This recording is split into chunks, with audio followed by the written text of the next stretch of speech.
This is going to be fun. I think a lot of people are really going to enjoy your perspective on the hobby. So, Yeah, I try not to overthink. So I'm going to be completely raw with you.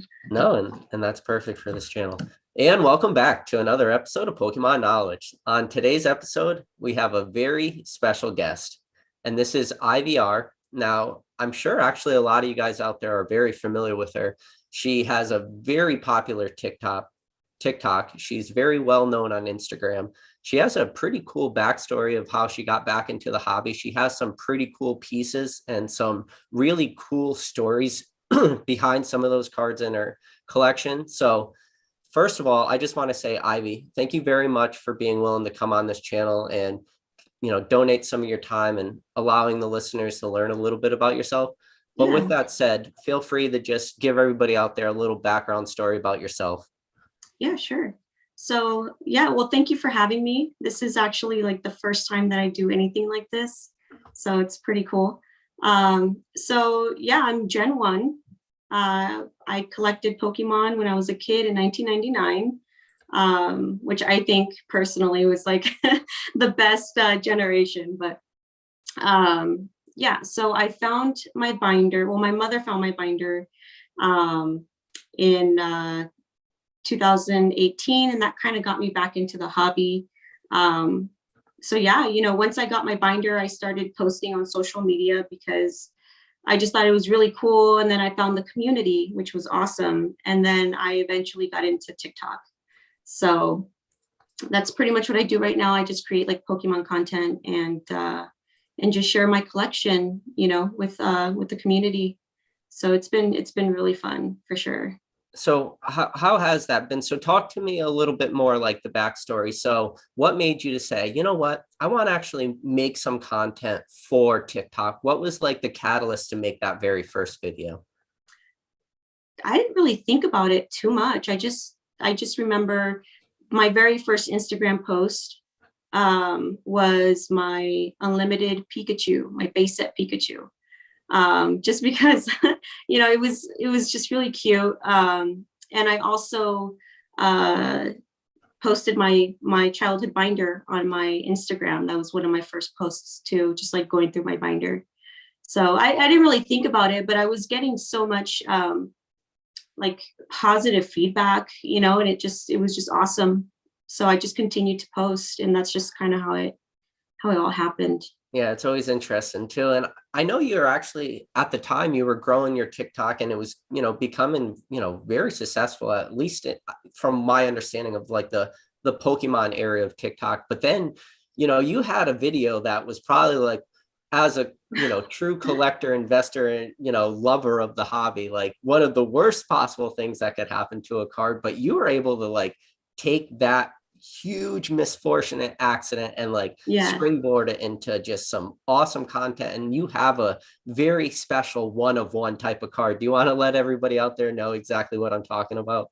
Sure. I'll give you a little bit of backstory, because actually I have never shared my story on any of my social media platforms. But yeah, so I actually bought this card from some person in Vegas, off of some like app. I don't remember what app it was. I think it was like Letgo or something like that, or OfferUp. But anyway, we met at some Starbucks and I bought this guy's cards and I was super excited. And this particular card was in that lot that I bought. So I was super excited and brought it home and took pictures of it. And maybe like 3 days after purchasing it, I ended up in the washer. So yeah. And here it is. Charizard from Crystal Guardians. And that's the holo, right? That's not the reverse holo. It's the holo. Yeah. So go like, let me go through the emotions, or explain to like, walk me through the emotions of when you saw it for the first time, because it was in a top loader, correct? It was in a top loader because I was planning on grading it. I got it graded anyway, but I was planning on grading it to keep in my personal collection.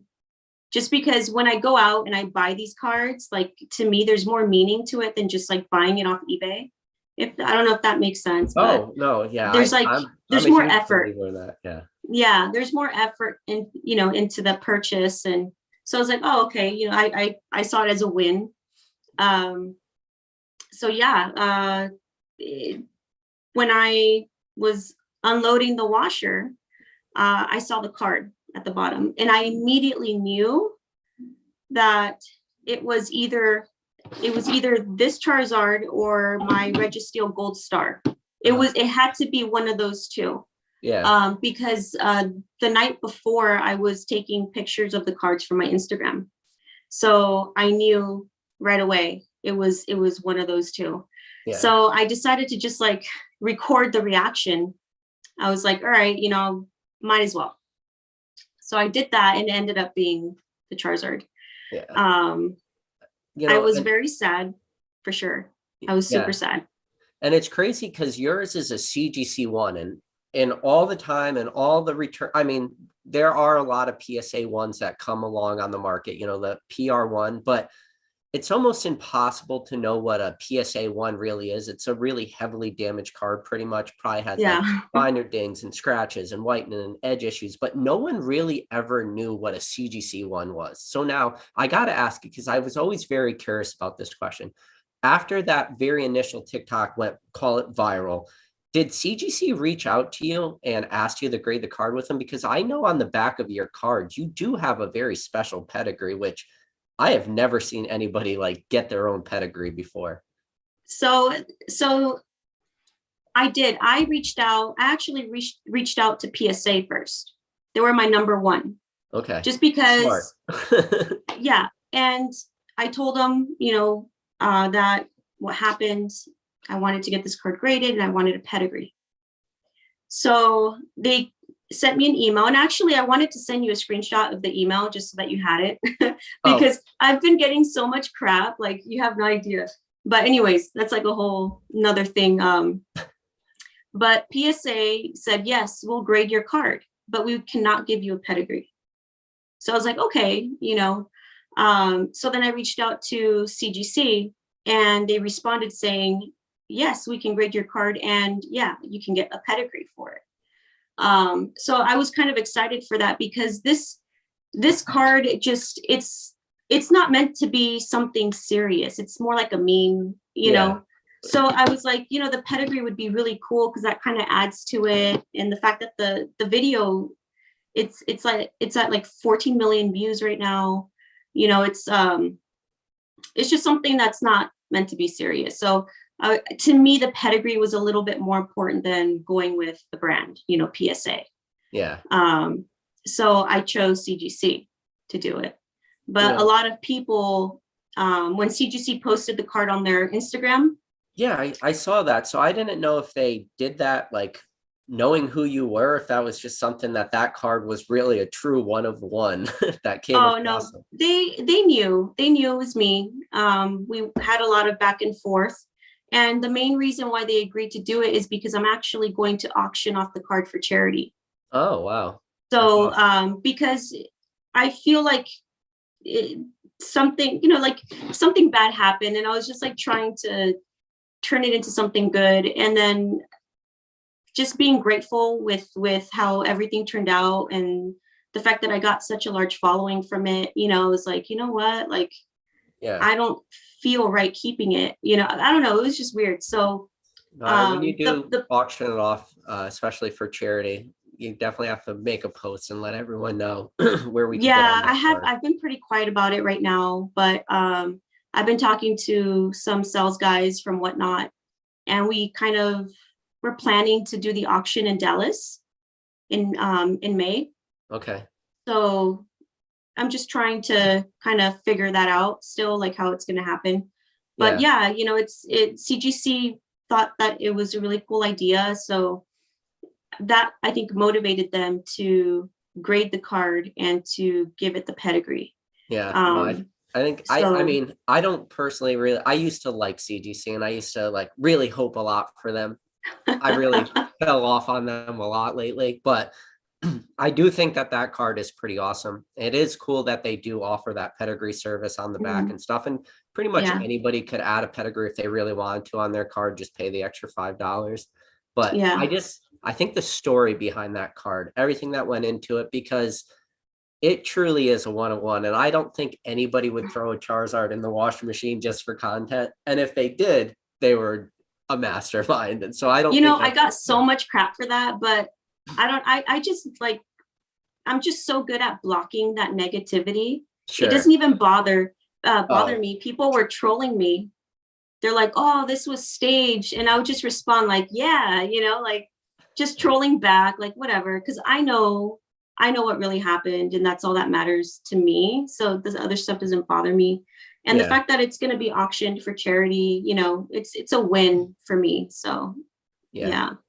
And one of the reasons I wanted to have you on this channel, excuse me, is because I've talked about this in videos in the past, and I feel like Pokemon right now and 2020, 2021, 2022 is really what I call the changing of the guard. And what I mean by that, the changing of the guard, is there's a new, like, call it new style of collector, or a new mindset for collector. And I don't think it's just like one little point in the hobby. I think it's all encompassing over like a lot of things. And that's social media, like YouTube, Instagram, TikTok, stuff like this. Because Mhm. in my, at least in my experience and in the past, I would never consider a new collector somebody that's been around in the hobby for 2 years. So let's just remove ourselves from 2022. Say in 2015, if somebody got back into the hobby in 2013, I didn't consider them a new collector in 2015.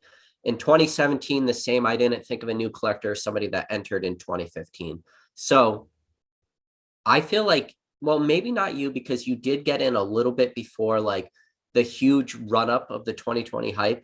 But I Mhm. do believe that you are a good example of that new changing of the guard and that new social media platform, because your videos can be between, say, 30 to 60 seconds. And I think that's a lot of like the attention span for the average collector today. These more long-winded, you know, conversation type videos that I do on this channel, I think it takes a very different type of collector investor to really appreciate that. But, you're kind of more in the forefront of that, like short and condensed content. So how do you feel about like that thought process of the changing of the guard of this newer sort of collector that has now like transitioned from 2020 in the hobby to now 2022? Well, I think a lot of us are just people that used to collect as kids, came back, and just with the new social media platforms, we're kind of like forced to, you know, get into those. And I think that it's easier to have a larger audience doing shorter videos, and it would be a longer video. Just, I mean, I don't know. It's like the newer generations, right? It's like the attention span is like so much, it's shorter, Yeah. but it's also a lot of fun. And I think the shorter videos, it's easier to do like the trending stuff and just incorporate your niche into it. And it's just, I think, a lot more simple in a way than doing YouTube. I think YouTube, I mean, I haven't personally done YouTube, but it just seems a little more, I don't want to say complicated, but there's a lot of effort, I think, that goes to a YouTube video than Yeah. making a, 10-second TikTok video. Yeah. But I did find it very fascinating on the cards and some of the sets you've been, focusing on or Mhm. showcasing, or however you want to put it, is for the newer collector. I would say that they usually go after the normal stuff like, base set, jungle, fossil, team rocket, because those are the things that most people are most familiar with. And that's why like first edition base just exploded in price after Logan Paul, hype came, Yeah. because that's what he showcased. But now Mhm. you have been doing something different. An example being that Charizard, that Crystal Guardians Charizard. What has made you, and I call it going down the rabbit hole of Pokemon, what has made you go down and start to really like research and experience some of these sets that you have never experienced before? Because, that was within the time period that you were kind of out of the hobby. Yeah. Yeah. So when I got back into the hobby, um, my mind was just like mind blown. I was like, whoa, whoa. But I really focused on the artwork and the way the cards look. To me, that's really important. If I like a card, then I will spend money on it, you know. And these these cards in particular, like I just love the style. I love the gold borders, and it just like really jumped out to me. So that kind of, made me look into it more and learn about it. And then that kind of opens more doors, so that's I I jump into a lot of rabbit holes for sure. I mean, Yeah. that's the Crystal Guardian, Charizard, and that is definitely one of the more famous hollows that I definitely like the Blastoise from that set too, Yeah, the Blastoise is nice. excluding all the gold stars and stuff. But like you mentioned, you said Reggie Rock gold star, right? You have? Yes. Yeah. So now you're going one step even further, going after gold stars, which again, that is definitely for the people watching this video at home, the people that are going to watch this on replay. For those people, everyone knows gold star. But I would say for the large majority of this hobby, that is definitely like a more niche thing to go after. So just the fact that you're going after gold star. So what gave you the mindset of, okay, now I'm not only going to go after some of these sets, go after some of the heavy hitter hollows. Now I'm going to go after the true chase cards like the gold stars. What was it, just the history of the cards, or what really made you go after those too? Yeah, I think just the it's more the illustrations that get me. I really like the illustrations that the gold stars have, and also, I mean, they're very unique. They're very different, and that really just catches my attention. And I honestly like just buy what I like. I try not to get sucked into the hype and buy Yeah. things that everyone else is buying. You see like the same card like 100 times on social media. And it's like I try to stay away from that, and the gold stars, I mean, they're very popular too. But there's definitely some that catch my eye. I'm not trying to collect all of them, but just the ones that I like for sure. So Yeah. so I saw in your TikTok you have I'm gonna go on a limb and say your favorite Pokemon is Pikachu.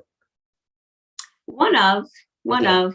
Because you've been acquiring a pretty cool position in Pikachu's, and you actually went after like one of the cards that I've talked about on a video a long time ago is one of the one of the promo Pikachus that came with Generations. So there was different like special collection Okay. boxes Generations made. There was a Blastoise, there was a Charizard, and there was a Pikachu. And the Pikachu, it's like a black border, it's a Jolteon in the background. Hmm. It's like one of the, I call it the meaner looking Pikachu. So just Yeah. cards like that, like, are you now looking at individual characters too and saying, okay, what are the cards out there that exist for this Pokemon? What are the artworks I like for this Pokemon? Are you Exactly. starting to really do that? Yes. Yes. So that particular Pikachu I bought, I think it was from like Facebook Marketplace. There was a mom who was selling her kids' collection, and I bought it. I bought it, and this is like when I first got back into the hobby, Sure. um, very early on, before the hype, like right before the hype, And that and card graded a 9, right? it graded a 9, but honestly, it didn't deserve the 9. I was But going to say that is actually a very hard grade. I've graded a few of those cards in the past, and I've had very poor luck getting near mint copies. And if you want to go on like TCG Player and even pick up near mint copies of that card, forget about it. It's almost impossible. And especially yeah, prices of those raw have gone up a lot too. yeah, it caught a 9. I submitted that card, along with my some of my childhood cards to get encapsulated. Um, I didn't really care about the grade at that point, just because they're my childhood cards. I'm never going to get rid of them. I knew they weren't going to get anything past an 8, you know. Yeah. So I sent that Pikachu in because I thought the artwork was really cool. So I sent that one in. Yeah, it's it's a really cool card, very different. But yeah, I tend to kind of gravitate towards like the art more than anything else. So any cards you're going after right now, you can let everybody in the chat know. Be I careful feel like because my mind be is careful you everywhere. don't Like cause a every buyout.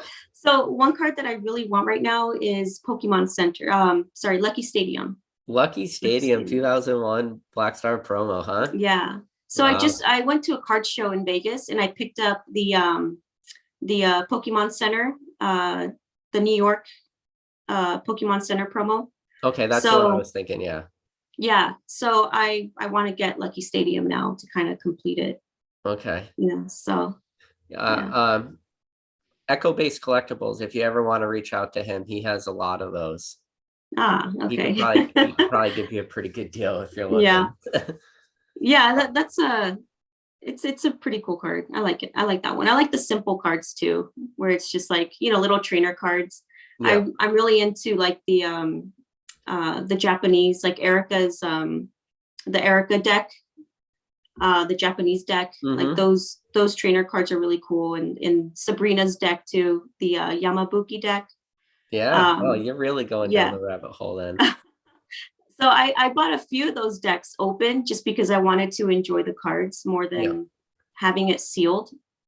So I bought a few decks and yeah, those are pretty cool. So I collect a lot of different things. I'm not really like too niche. I feel like I'm still kind of exploring and seeing where I want to go with that. Yeah. So I'm actually very jealous of where you are in the hobby right now, because I think right now where you are is going to be probably like the most exciting time, because you're just going to keep opening. Every door you open in this hobby right now is just going to reveal something totally new, totally yeah, amazing, something you have never experienced before. And yeah, I think you've gotten over that, like, call it that initial hill or that initial hump where it's just you got past everything you knew. You started going down the rabbit hole, but now as you continue to open these doors, I'm telling you, like the next, call it 2 3 years in the hobby for you, it's probably going to be the most exciting time you've ever had, yeah. because this is going to be a lot of that time where you're acquiring, Hmm. but for what you're probably going to end up going after, this acquiring is going to end up being like the hunt, because some of Right. the stuff you're going to start going after is not readily available. So then you're going to have to start hunting. And just like you explained with that Charizard from Crystal Guardians, Yeah. you like that you met up with somebody on Facebook Marketplace and you bought that card in person and you had a little bit of a story. It wasn't just you click and buy it now on eBay. Right. And as you Mhm. do that with all these more niche cards, it's going to be an awesome time. And that's why I say I'm a little jealous just for that. It is very exciting right now because there's a lot of things that I don't know, and I feel okay not knowing everything or not being Oh, super experienced right now because I'm having a lot of fun learning. And I think that's what it's about. It's just continuing to learn and to kind of just find what you want to do. And I have a background in I used to be a diamond broker. I went to school for gemology, and oh, okay. so I used to So grade diamonds, and I kind I of. went to school for geology, Oh yeah, but okay, okay. I know the 4 C's. What is it? Cut, clarity, carat, and I don't even know the fourth.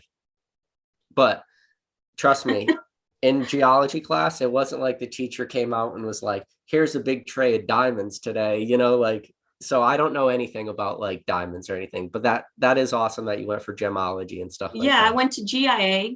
I'm sure you know GIA. Yep. Yeah, like the Um, certification. Just they're the PSA of the they're diamond the world. PSA of the diamond world. Sure. Yes. So I kind of I really enjoy diamond grading, but I left that a while ago. And to me, it was really interesting when I got back into the hobby, um, card grading. And I was like, oh, this is really cool. Yep. So I kind of started applying my diamond training to card grading. Uh, And it's been pretty fun. oh, I have my Um, jeweler's loop downstairs. Don't yeah, worry. yeah, I use my jeweler's loop, my lights. I use different lights. Yep. So it's really fun. And yeah, I've done some videos where I submit to PSA and I guess the grade, and then it comes back, and then I've been pretty spot on. So Oh, I'm really happy about that. that's Yeah, pretty awesome. yeah. Yeah, So well, you think about it, you have the 4 C's for diamonds, mhm. and then for cards, I I guess they're not 4 C's, but you have corners, edges, surface, centering. The center. Yeah, You got right. 4 C's, You and got then you four. got the, yeah, for the PSA grading scale. That's Yeah. actually pretty cool. Yeah. So that's kind of what I enjoy doing is grading. And I think I'm getting a little addicted to it because um I'm trying really hard not to submit cards to PSA just because it's a little expensive right now. I mean, it's very expensive, but I've been trying to get the allocations and Yeah. but I just have to be careful because I like want to submit everything. I'm like so addicted to grading. But I would say that's definitely something that I've been enjoying a lot lately. You know, you're speaking to the choir. When PSA, when they shut down, and shut down is a subjective term, right? Because technically PSA never shut down. I think their lowest tier at the very beginning was $600, and then it kept Yeah, dropping down. $600. Yeah, 600, 300, 200, 100, and now, with the allocations, you're down to $50. But that's why I started submitting a lot of cards to CGC, and then all the run-ins Yeah. I've had with CGC. Now, the way I've always built my collection is, in order for me to continue to grow my collection, I need to sell cards along the way. Like, I don't have the Mhm. ability to just acquire nonstop. Excuse me. Got to drink some water. I don't have the ability to acquire nonstop and never sell. So you've been grading a lot of cards now. Are you doing that with the same mindset that you need to, grade cards in order to flip them, sell some in order to continue to grow your actual personal collection?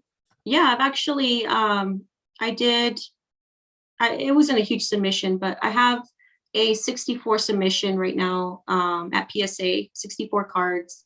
I just got two CGC submissions around like 60 cards each, and it adds up. So I did send in some cards that I'm okay selling, but now that they're here and graded, like it's so hard to let go.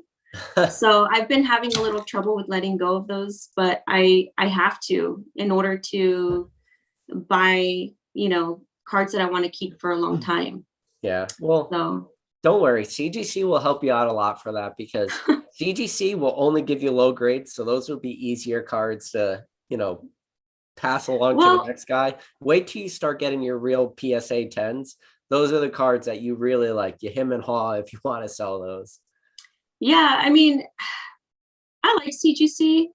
I think they are very strict. But I personally, as like a diamond grader, I appreciate the grading standard that they have.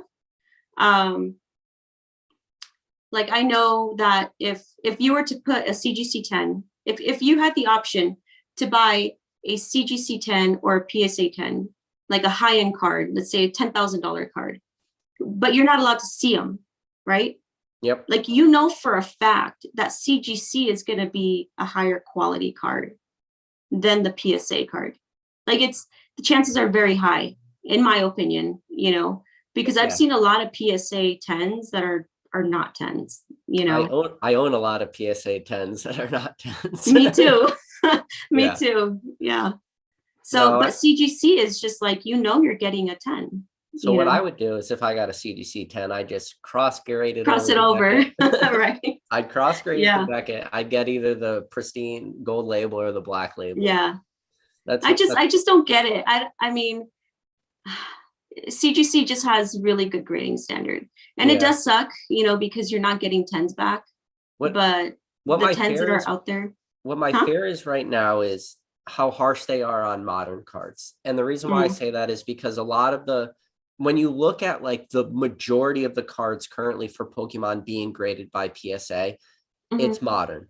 And it's like, it's the PSA 10 rate for modern cards is like 66%, meaning for every 100 cards that are graded or submitted under, like, call it the modern tier, 66 out of 100 are going to come back PSA 10s.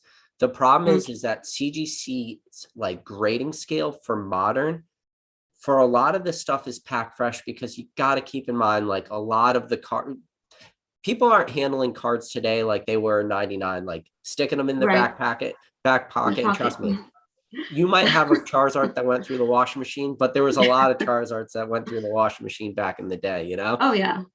But the problem is they're grading, and this is where like my argument is with CGC is the inconsistencies. And this is where a lot of people kind of differ from me is CGC is very harsh on like things that are almost, you can't even see with the naked eye, like a 8.5 surface grade on a near perfect non-hollow, where they'll be able to grade a textured hollow Charizard V-Star from Brilliant Stars. They'll give it a perfect 10 for surface, but a non-hollow common that somebody, a lot of people graded like the big common, a lot of people graded with CGC. I don't know why, but there was a massive amount of them, was like the Charmander from Vivid Voltage. There was a, wait till the pop reports comes out and see how many non-hollow Charmanders, Yeah. Charmanders from Vivid Voltage were graded. It's going to be like in the hundreds. Oh But a wow. lot of those cards got 8.5 surfaces. It's like, okay, you could give a 10 to a textured card, but an 8.5 to a non-hollow. That's not really how grading should work. And then this is where like after the video, the CGC trolls come in and they start, this is the only part of the video they listen to. They're like, Yeah, well, right. let me tell I you. There are some cards because I've a lot of the cards that I sent to CGC were meant to stay in my personal collection, but now I'm kind of going through them and realizing that I need to offload some of them. So, but I did realize I send in a lot of doubles because I want to Keep make sure that I can get a high grade. So Yeah. I do send in doubles to PSA. I send in a lot of doubles and to CGC. That way I can keep one and then sell the other one. That's great.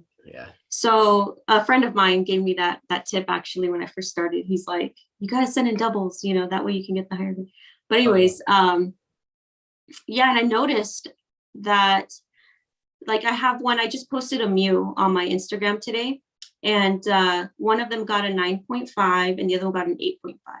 And I was comparing the two, and honestly, like they're both nines. The one that got 9.5 should have gotten a 10. I don't know what they saw. You know, I maybe it was a surface thing or something, you know, I don't know, but there are times that I do disagree with CGC, and I do think that they are very harsh. And I did notice that they are pushing out a lot of 10s lately. Yeah. And I think that has to do, I don't know, I think it has to do with Pop Report, because I know they're going to be releasing it soon. At least that's what I heard. So to me, it kind of makes me think that they're doing it to have some 10s on there, you know? I think so too. And Yeah. it's funny, like a lot of the people that are very harsh, or not harsh, but very pro CGC, because I've always been very critical to CGC, and I don't care what anybody out there in YouTube land says. The reason they give free subgrades on perfect 10s is because of this channel. Like I was very harsh on them from my most earliest videos, but every time I would do a CGC like critique video, I would get comments like I compared a very strong 9 to a PSA 10. And I'm like, this 9 is undergraded for CGC. It should be higher. And then the comment section, and it didn't have subgrades on it. The comment section went after me. It was like, you can't do this. You need to get subgrades. You don't know what they dock you on. So the next submission I did that I was critiquing them, I took an entire theme deck from Skyridge, 2 theme decks, actually, 2 entire Skyridge theme decks. So 60 cards per theme deck, submitted them all to CGC with subgrades, and then compared the same cards, because if you know what like sheets look like, so you obviously like, you know, uncut sheets. Well, theme decks all come on the same sheet because in order for them to be at the factory, hand sorting out 60 card decks would be logistically impossible when you're talking, these are $10 theme decks back in 2003. So logistically, you can't hand sort them. So they all come on the same sheet. The cards are next to each other in line. And the surface grades were drastically different. They would go from a 9.5 to an 8.5 on the same row. And that's drastic for pack fresh stuff. The comment section still went after me. And their answer to me was, there's no way you can know these cards were on the same sheet. And I'm like, guys, I did know this. This is why Yeah. I literally picked these cards to shut people up, but they still find a way. And like, I don't know. So I'm just very critical. I don't need to make this another Yeah. CGC rant video. I've made enough of those. But No, like no, I appreciate to like listen to different people's opinions about CGC because I personally like CGC.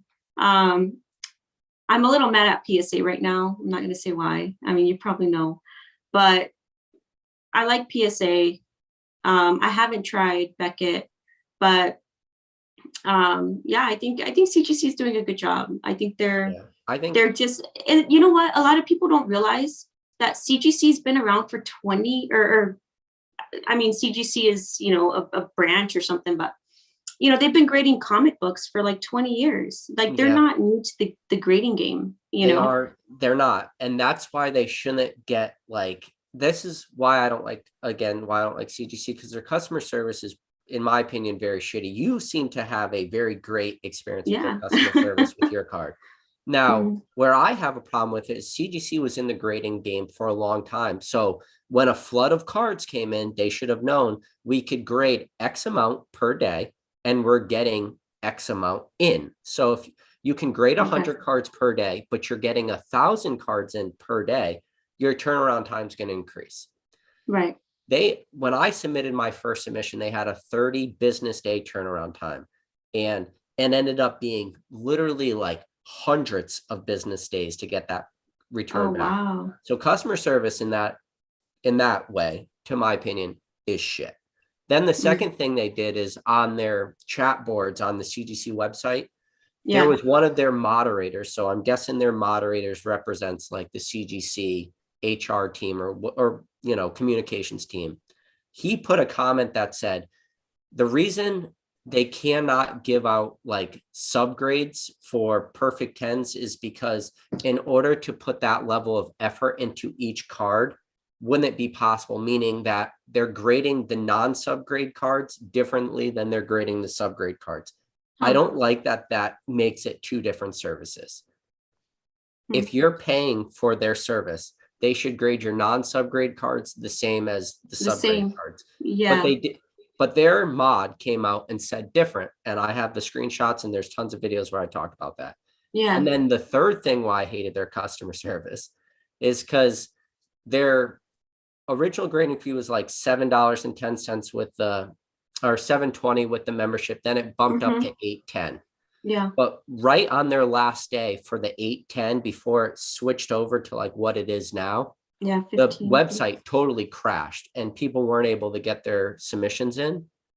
And CGC went out of their way to put like a huge announcement on their website saying, we're sorry to everybody out there that, our website crashed, but that's it. Sorry, like you can't come in at that previous price, even if you had submissions entered. So Entered. everyone Oh, got wow. mad. But Wow. guess what? Everyone that emailed their customer support was still grandfathered in. So they went out of their way to tell everyone that they can't do that, except for Yeah. the select few who they Oh, did give that to. And I don't like that double standard. Either yeah. no one can do it or everyone can do it. The Yeah. fact that I they agree to were that. picking and choosing people, like I emailed them and I was able to submit my cards in at that lower tier. So I don't like that sort of customer service where you Mm, you double standard or you do shady things behind the scene and don't let everyone know. mm, So, yeah. but all right. Then I'm gonna have to put timestamps on this video now where people could skip the CDC discussion. Yeah.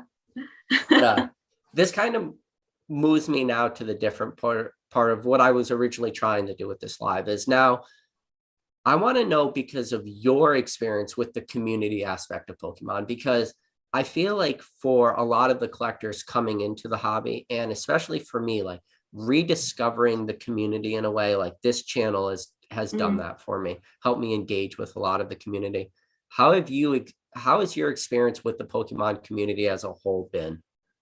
As a whole, it's been great. I mean, honestly, uh, I feel like this is kind of a part of me now. And Well, it's a tough question for me. I have like different feelings about it. But the community's been great to me. I've had nothing but great experiences. I think. I Well, mean, have there's you had any negative experiences? Because it's yeah. very rare do I find people with negative experiences. I So mean, I wouldn't say negative. I would say like creepy. fair enough. creepy, creepy, I could see that. creepy experiences. But I'm so like desensitized. Like being in the diamond industry is very male dominant. So going into the Pokemon, I mean, it was like whatever, you know. But I had a lot of good experiences, and uh, I can see how the Pokemon community just keeps changing. Like it just keeps, you know, I think it was when I went into it, it was a little different. And then now, you know, fast forward to now, it's something else. And it Yeah, just continues to change. And it happens like really fast. And you know, it as a content creator, um, I have to kind of keep up because it's constantly just like morphing. But no, I'm really happy to be a part of it, and I think that it's definitely um, impacted my life in a good way. Pokemon is like my uh, it's like kind of a way to step out of reality, you know, and sure. kind of just like get into your own little world. So yeah, it's been really really good. Oh, it's like just a video like this. You know, you could have everything going on in the world, but for this video, you just get to talk about Pokemon. So it Yeah, is that nice little escape. yeah, exactly. But Yeah. no, and that's interesting because you talk about how the hobby has changed a little bit. And where I've really seen the most change, and it's something that I wanted to sort of ignore for the longest time, was the amount of hype and the amount of demand and how much people Hmm. really love modern cards, because Hmm. that was never really like the major focus in the hobby, where people were always very aware of new sets coming out. It wasn't like people didn't know the new sets were coming out, especially like Yeah, the people that actually played the TCG. They were always like very in tune with the sets on the playability cards, but yeah. like the collectability, investability of, call it, modern cards at the time through XY or black and white and stuff like that. People never thought about that. No one looked at like a Dark Explorers booster box as something that's going to be worth thousands of dollars someday. Like no one had that thought process. Yeah. Now, where I am interested, because you experience this on a day to day, that hype for modern. Now, do Hmm. you think the hype that's surrounding modern, do you think this is a temporary, like that? Everyone calls it the Pokemon bubble. Do you see it as being a more bubblish type thing, or do you see modern product really carrying on into the future? I think modern can definitely continue to, you know, stay very popular and hyped. Um, I think there's just a lot more people getting into the hobby that I mean, there's a lot of people that leave the hobby too, but I think there's more people entering, and modern is and I think it's a good thing, right? Because it just keeps the market going. It keeps everything going. We have new collectors and stuff, but I see modern just, you know, staying hyped. And I think it changes too. You know, there's some sets that are not going to be as desirable. You know, it's going to have like its little, you know, up and downs. But I can definitely see modern, like just with people who do like rip and ships and stuff. You know, who Mhm. keep the hype up. I mean, I kind of don't like that stuff too much, but I can see how if they have good fair prices and like I think it's fine. I think it's healthy and it keeps the hype, you know, going, and it gets a lot of new people into the hobby too, you Well, what do you know. think of a set like Brilliant Stars being a, Charizard set, got some, Arceus cards, and it's just an all around hype set. And I went out on this channel and I went out on a limb before it was even released as calling it potentially the new GOAT of modern and dethroning Cosmic Eclipse, because Cosmic Eclipse is my personal favorite modern Oh, I set. love And Cosmic. Yeah. yes, it's a great set. And I always Yeah. put that on like the top of my mountain. A lot of people do team up, like some of those later Sun and Moon sets. But Mhm. and then you have the newer collectors all seem to put Evolving Skies on the top of their mountain. But for me now, I'm thinking that Brilliant Stars could really like dethrone Cosmic Eclipse, in my opinion.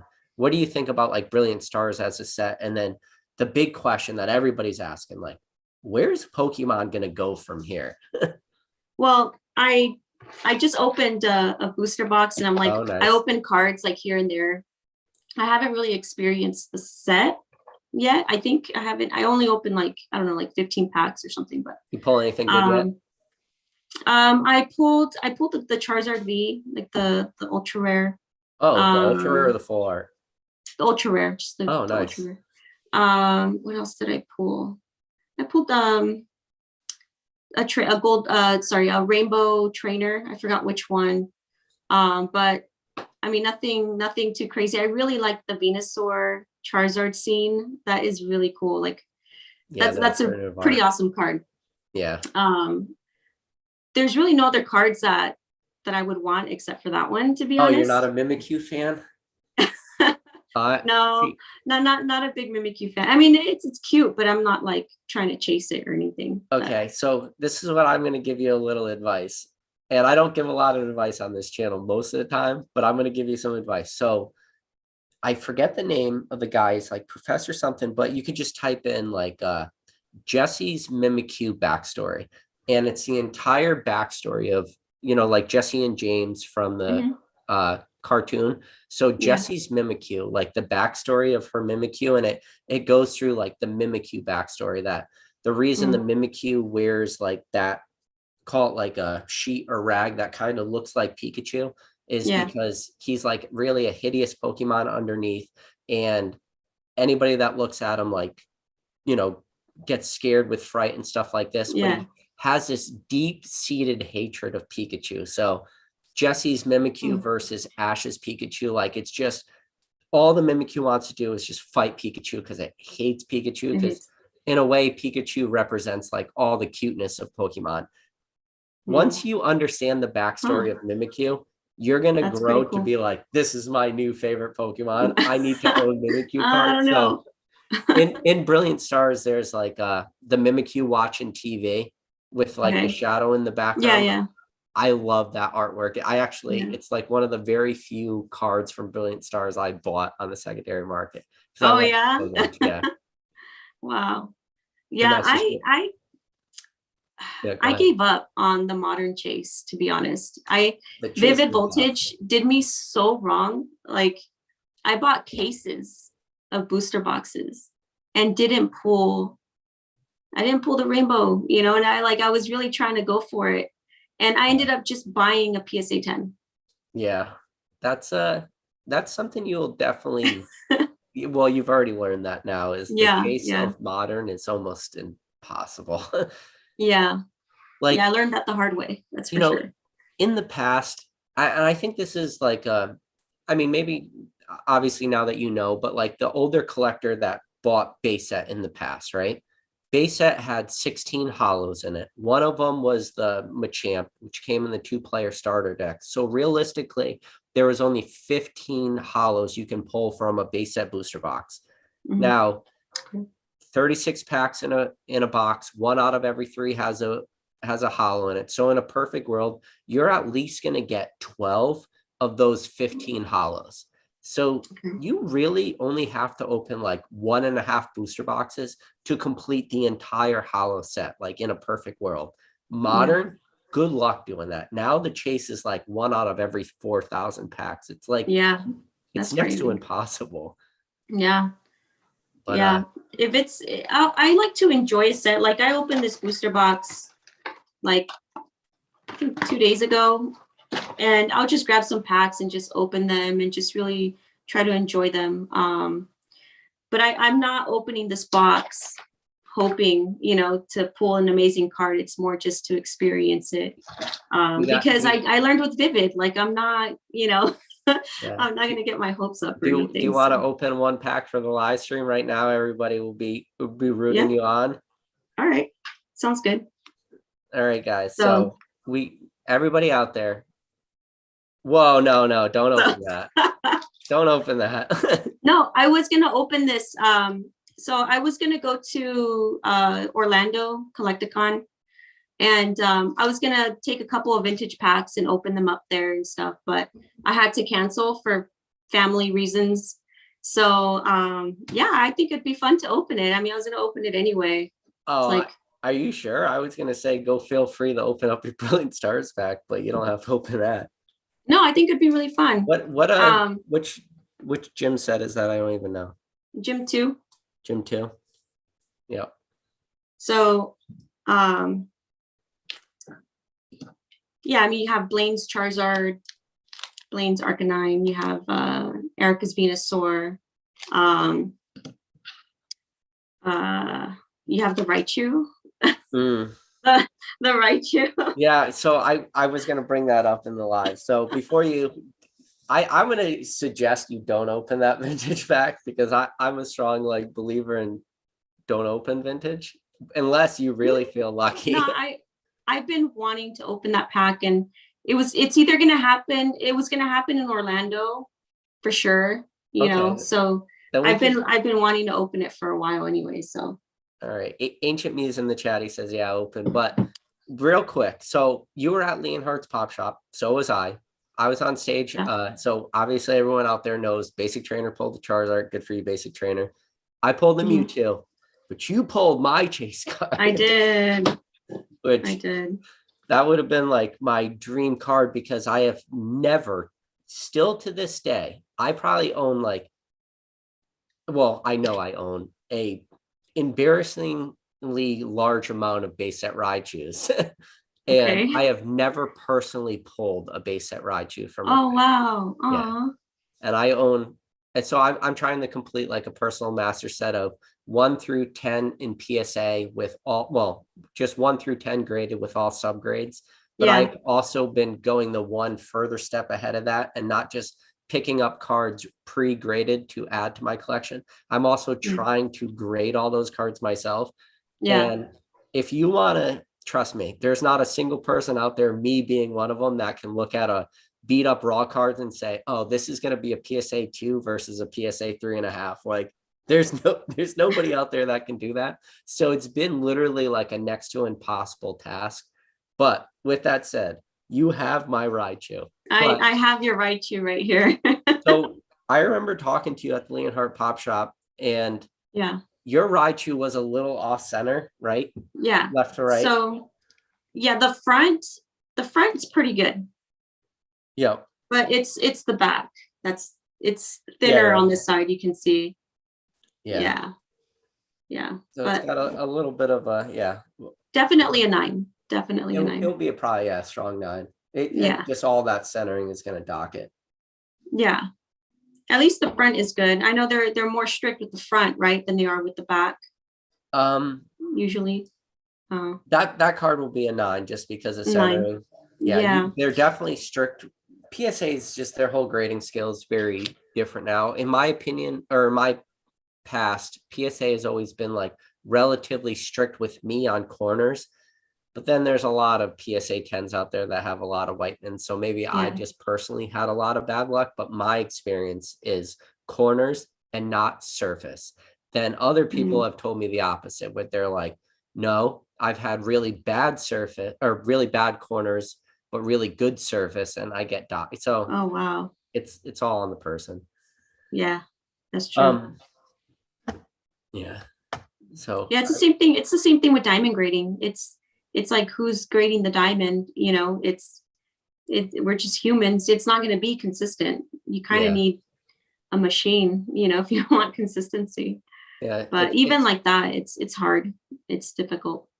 Well, yeah, and it's funny you talked about like the grading of diamonds. So when I bought my wife's engagement ring, like that's when I had to, like, even I'm a geologist, like I said, no one ever brought a tray of diamonds during, you know, geomorphology class or whatever, and said, or well, different classes, but just like never put a tray of diamonds and was like, okay, you know, I know the chemical formula of diamond. It's C for carbon. That's about it. Yeah. But like, I never got to look at them. But when I was looking for the engagement ring, like had to start studying diamonds and like Mhm. start going down the rabbit hole of like the market being manipulated by like the big diamond corporations like De Beers and stuff. And at the Yeah. very end, even after knowing all this information that the market's heavily manipulated, you Right. still Yeah. need to buy a diamond for an You still engagement need ring. to buy one. Yeah. There's Yeah. no way around it. Like, Yeah. And honestly, I feel like card grading, it's easier to get a higher grade on a diamond than on a card, because a diamond, you have inclusions that are inside, but if the inclusion is kind of hiding behind a facet that you can't really see very well, yep, then the grade could kind of stay. Versus a card, if you have a scratch or some type of imperfection on the card, like points are deducted. So I feel like card grading, it's harder to get better grades on cards than it is on diamonds. And I don't know if that it's I always do this all the time where I like compare the two, but yeah, um I would say there's more to diamond grading for sure. There's a lot more, that goes into that, but it's easier to get a higher grade on a stone than trying to get a high grade on a card, in my yep, opinion. yeah. I Yeah. think, yeah, it's awesome though that you're able to take like your real world experiences and then move them over into Pokemon and stuff and what you do for a living. And Yeah. everything has these facets and stuff. And I've always just found that the best part of the hobby is that there's to just say you're a collector or just say you're an investor and not to know about like the grading scales or anything like this is, I always feel like kind of a shame in a way where Mm. people are like, I hate grading, I don't look at grading. And it's like, and but then in the same breath they always say, well, for my binder collection I only buy near mint cards. And I'm just like, well, so you do care about quality but just not Right. that much. Yeah. Yeah. I mean, you're not going to go and buy like a shitty, card that's creased. Like nobody, like, people care about quality, at least to some degree. Yeah, no, you're right. So, So but I think the chat's pretty excited about this Gym 2 pack. Are you sure yeah. you want to Yeah. open this? Okay. Yeah. You know what it's a card trick? Is it the any hold on before you do it? Is it the first card? No. It's the one in the front, I Yeah, the believe. first card. Okay. Yeah. So you So want I'm to gonna put that try to together. save this pack. Yeah.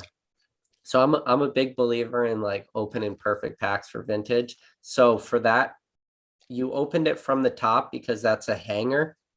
I would have opened it from the bottom. Or Yeah, are I'm you trying the open it? bottom. Okay, yeah. Okay. Take your time. Like when I opened my pack at the Leonhardt Pop Shop, I did a perfect pack open. Yeah. All right, got this good. Okay. See, I don't, you All have long right. nails. Okay, It's guys. open. This is so exciting. I'm super excited right now. So yeah, I've been wanting to open this thing for a while. this is exciting. There we go, guys. Got the old back Japanese. I do wish they kept the old back Japanese. I mean, it depends who you talk to. If you like the new back modern, but I do miss I, the old pocket monster backs. I like the pocket monster backs for sure. Okay, so I'm gonna try not to look. I don't want to look. Okay. Oh no, wait. No, wait. I did it wrong. Yeah, Hold on. yeah. I think you put the Sorry. one from the back, so you Okay. want the one from the front. Yeah. Okay, there we go. All right. Oh, I love these cards. That These muck. have like the best commons. Yep, muck. Okay. So I'm hoping for Golbat. obviously, I mean, obviously the Charizard, but Yeah. the Arcanine, and I like Erica's Venusaur too. So we'll Mankey. see. Rocket's Mewtwo is pretty cool too. Rhydon. Kakuna Matata. Ooh, nice. That's a nice card right there. You got the Yeah. Charmander. I love that artwork. Got Very the cute. Weedle. Weedle. Okay, there's one more. Okay. Okay, so All right. I'm not good at trainer names. I have a tier. I'm like, Okay.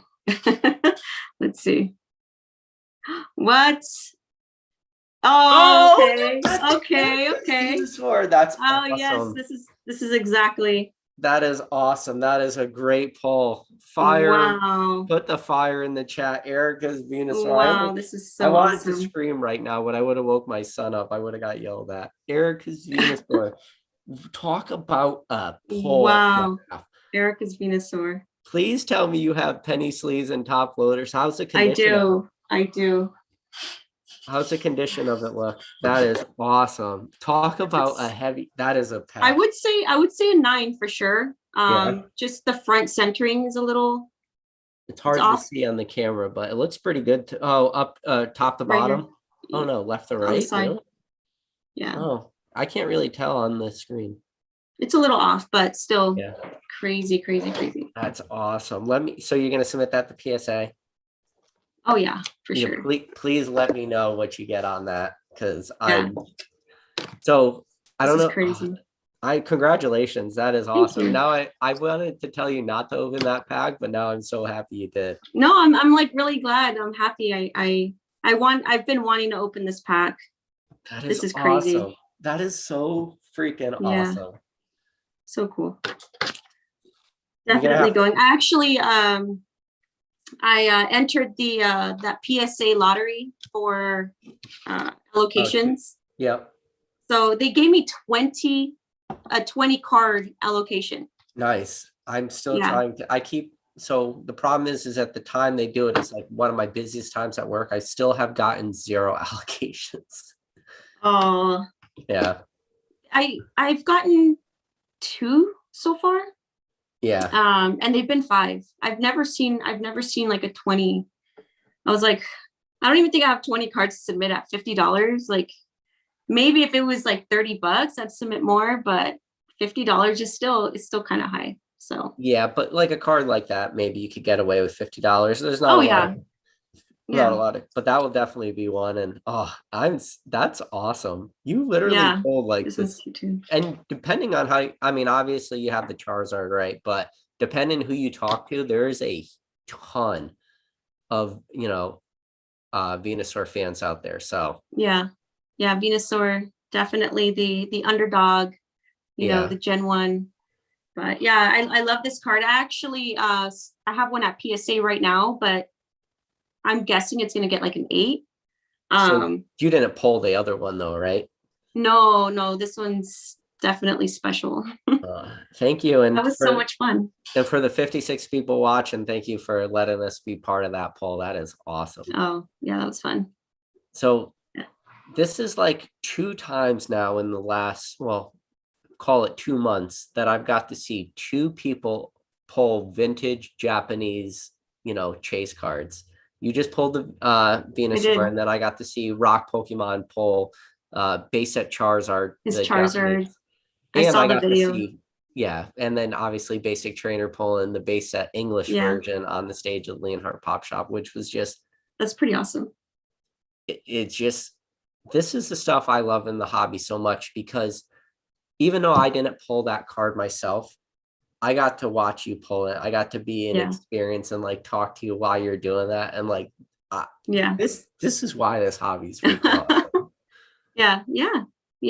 And I like I mentioned to you earlier, like watching your videos, I think it's definitely changed the way I think about the hobby a little bit. And it kind of stumped me. I don't know what direction I want to go now, because there's like all these different things. Like I kind of got into binders now a little bit. But my heart is always going to be with grading, just because that's kind of like what I've been doing, especially with diamonds and all that. But I've been getting into binders. I've been buying people's Pokemon collections, and it's like I'm kind of everywhere right now. But I think it's good because it keeps everything kind of fresh for me, Yeah. and I'm always just like finding out new things and getting mind blown, like, every day. But yeah. Oh, I promise you, if you're buying people's binders collections, there'll never be a day in this hobby where you're not pulled in separate directions. Like Right. Yeah, exactly. so Yeah. the way I was able to like at the very beginning acquire a lot of my cards and a lot of like the knowledge or whatever you I hate saying knowledge, but a lot of like the experience or understanding sets is Mhm. when I would acquire these binder sets at the very beginning, I would flip through the pages, or most of the time people would like send them to me with a rubber band around them, and a Oh yeah. piece of me would die inside. But Yeah. as I was going through these cards and seeing them sometimes for the first time and saying, okay, well, where did this card come from? What set is this? Oh, like I've never seen this card before. And Yeah. just doing that and buying binder collections and more or less being forced to find out where these cards came from is Yeah. just an awesome experience. So when you say you feel like you're being pulled in a lot of directions, that doesn't slow down. But where do you see yourself moving now? Like you said, pulled in different direction. Do you see yourself going deeper down the rabbit hole, or are you gonna have to go towards modern because that's what a lot of like your viewers are really interested in right now? So yeah, honestly, I don't care about. I mean, I care about my followers. Like, don't get me wrong, but like, I have to post what I enjoy. Even if it's a modern card, it's going to be a modern card that I like. You know, but I love vintage. First generation. You know, that's always going to be a special place, and I feel like um, if I try to do modern just because it's popular, like I won't enjoy the hobby. I won't be true to myself. And I would probably just leave if I was doing that, you know? Yeah, So and that's the best answer too. If the second this stops being fun is the yeah, second you're doing this hobby all wrong. exactly. So I don't think I would ever try to cater to viewers. It's either you like my content or you don't. And I'm not trying to grow my account like crazy. Cause honestly, if I wanted to grow my TikTok like a lot or my Instagram, I could. But I just kind of want to take it just slow and just post what I like, you know, do content that I enjoy doing. Um, but I definitely see myself kind of going into the grading direction. Yeah. Um, I really enjoy it. And even grading like the PSA ones or twos, like I kind of started getting into those a little bit. They're Um, tougher than you think. right. Yeah. I was Trust like, me, I've wow, this is tried. actually this is difficult, you know, to get a one. Yeah. Um, but yeah, I see myself going into that, and I eventually want to do something that where I can, I hate to like say like profit off people, but like kind of have some type of like online store or something, you know, where Yes. where people can go to kind of educate themselves about graded product and or cards and you know the whole process, and maybe even eventually like becoming a middleman, you know, on a larger scale.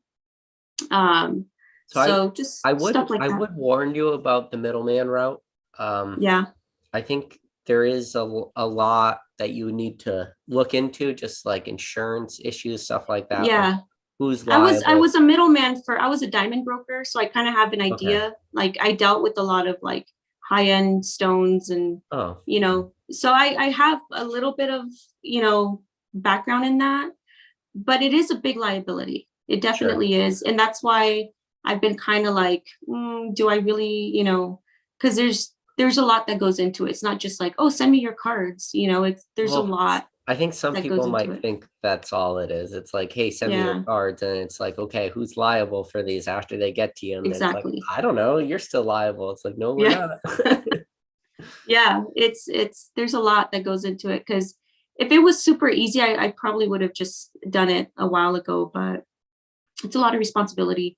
And you know, it's I just kind of want to let things happen organically. You know, I don't want to push anything or force anything, you know. So I'm kind of just taking it day by day and just enjoying the hobby, you Well, know. So that's good that you're taking it day by day and enjoying yeah. it. So I did tell you before we started this live that I was wanting to be respectful of your time and go for an hour. We went for an hour and 12 minutes.